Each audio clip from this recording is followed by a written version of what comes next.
ও মাই god, হাজার অভিজ্ঞতার পর 7 নাম্বার ম্যাচে এসে জয় পেল আমাদের গদা কাকার দল নোয়াখালী এক্সপ্রেস। রীতিমতো পচা শামুকে পা কাটলো রংপুর রাইডার্স। নোয়াখালীর কাছে হেরে যেন মাথা নত করে স্টেডিয়াম ছাড়ছেন রংপুর রাইডার্স। অন্যদিকে নোয়াখালী এক্সপ্রেস যেন ঈদের আনন্দে মাতছেন আজকে। টানটার উত্তেজনা লাস্ট ওভারে গিয়ে যেন নোয়াখালী এক্সপ্রেস শিরোপাই জয় জিতে নিলেন। হ্যালো এভরিওয়ান, আসসালামু আলাইকুম। শিমুল আছি আপনাদের সঙ্গে। নাটকীয়তা, টান টান, উত্তেজনা, কোনো কিছু কিন্তু কম ছিল না লাস্টের 3টা ওভারে ভাই। জাস্ট উত্তেজনা আর উত্তেজনা, উত্তেজনা আর উত্তেজনা। যখনই খুশ দিলশা আউট হয়ে গেছে তখনই আমার সন্দেহ হয়েছে যে এই ম্যাচটা হয়তোবা রংপুর হাতছাড়া করছে। ঠিক যেমন কথা তেমন কাজ।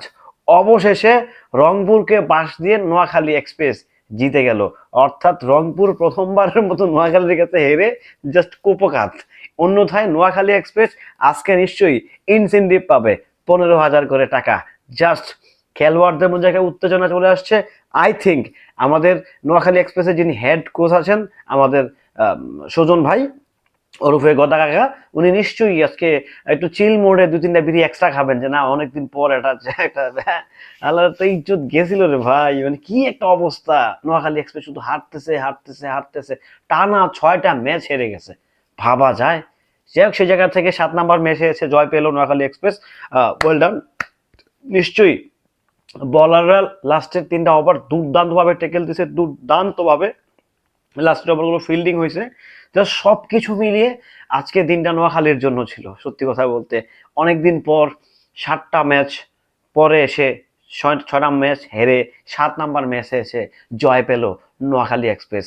আমাদের এই পাশের জেলা নোয়াখালী। যাই হোক, ফাইনালি একটা ম্যাচ তো জিতলো।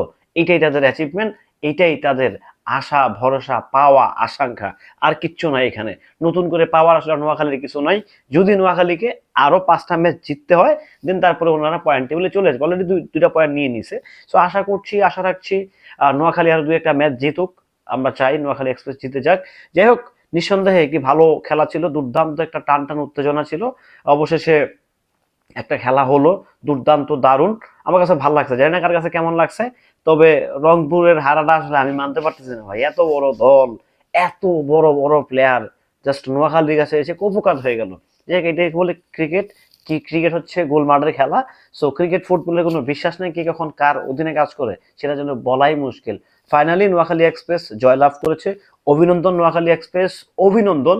আমাদের বিশ্ববিখ্যাত কোর্স সৌজন ভাই, আপনাকে আপনার অত্যন্ত কিংবা অক্লান্ত চেষ্টায় হয়তো বা আজকে একটু ঝাড়ি ঝুড়ি মারছেন, সেই জন্য দলটা আজকে জিতছে।